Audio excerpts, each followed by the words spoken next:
Bonjour à tous, c'est jour de reprise, comme vous le savez, de la Ligue 1. C'est le jour aussi de la reprise du multiplex. Ça s'est fait en Ligue 2.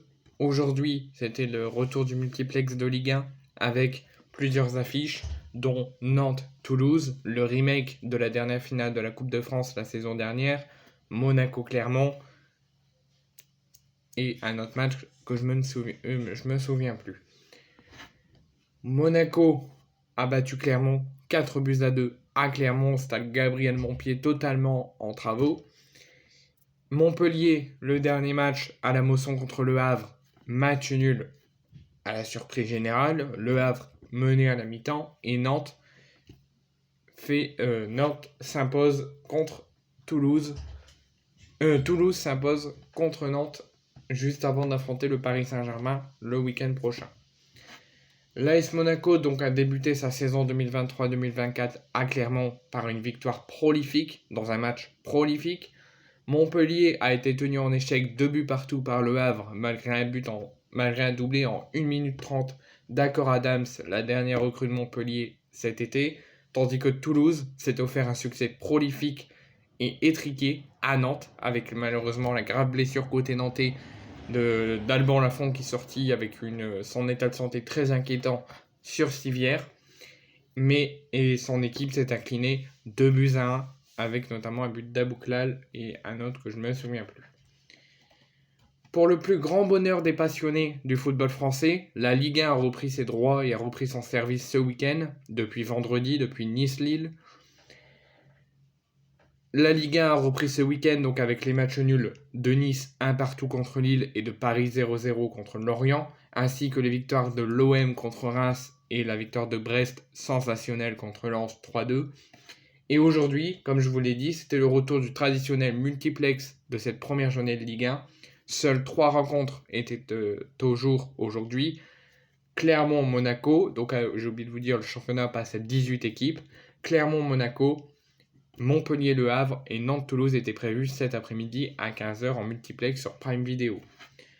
Donc on va débuter ce petit tour de France avec un déplacement à Clermont, au stade Gabriel Montpied, où Monaco s'y déplaçait pour y affronter le Clermont Foot, Clermont a été la belle surprise de l'an passé sous Pascal Gastien en terminant 8ème et en se maintenant en Ligue 1.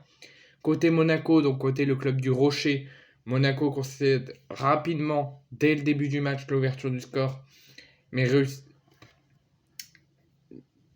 concède rapidement l'ouverture du score dès le début de la rencontre, mais ce but va les réveiller, ne lâchera rien, et dès l'ouverture du score, Monaco réagit très rapidement avec Vanderson et Wissam Ben Yedder qui font passer Monaco devant.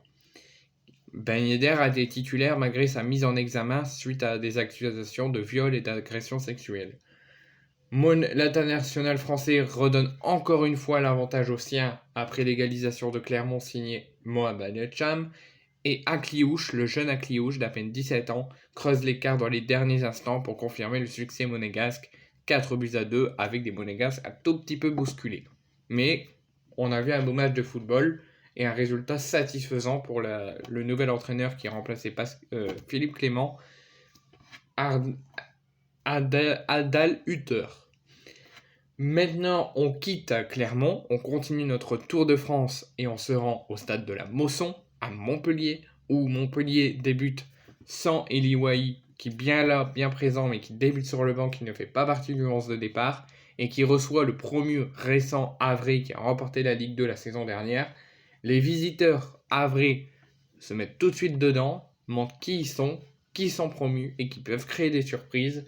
Ils débloquent justement la marque au cours d'un petit cafouillage dans la surface au cours du jeu, permettant à Gauthier Louis d'être le premier buteur à havrer cette Ligue 1 à ouvrir le score et à faire trembler les filets adverses. Donc Montpellier est mené 1-0 à la mi-temps face à Le Havre.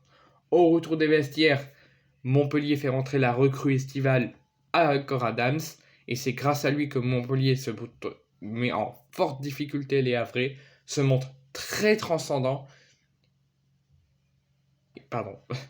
et se permet en moins d'1 minute 30 vers l'heure de jeu de marquer un doublé d'Akor Adams en 1 minute 30 et de reprendre l'avantage. Les Montpelliérains se disent on a mal démarré, on finit bien, on s'impose. Eh ben non. Les Havrais égalisent dans les derniers instants grâce à Samuel Grandsir dans le temps additionnel qui était de à peu près 7 minutes, je crois. Et les Havrais, qui était à ça de créer l'exploit d'accrocher la victoire, prend le premier point de la saison. Ensuite, on quitte la Mosson pour se diriger à Nantes, où Nantes faisait un petit remake de la finale de la Coupe de France perdue la saison dernière au Stade de France contre Toulouse, qui s'est maintenu in extremis dans la dernière journée dans l'élite. Donc Nantes recevait à la Beaujoire Toulouse, vainqueur de la dernière Coupe de France, et grâce à ça, ils sont qualifiés cette saison pour l'Europa League. Après le premier quart d'heure de jeu, Mostafa Mohamed ouvre le score pour les Canaries sur penalty. Guillaume Resdes permet à Nicolaïsen d'égaliser pour les Toulousains, et Zakaria Aboukal donne les 3 points dans le temps additionnel à Toulouse, qui permet à Toulouse de reprendre un plein de confiance après une préparation estivale mitigée et se prépare pour le mieux pour recevoir dans son stade, avec le stade qui sera très probablement à guichet fermé, le Paris Saint-Germain le week-end prochain. Maintenant, les 2 dernières rencontres du jour, qui a déjà lieu depuis 21 minutes, Rennes-Metz, et qui a déjà de bonnes choses. Et ensuite, à 20h45, pour clôturer la première journée de Ligue 1, Strasbourg-Lyon.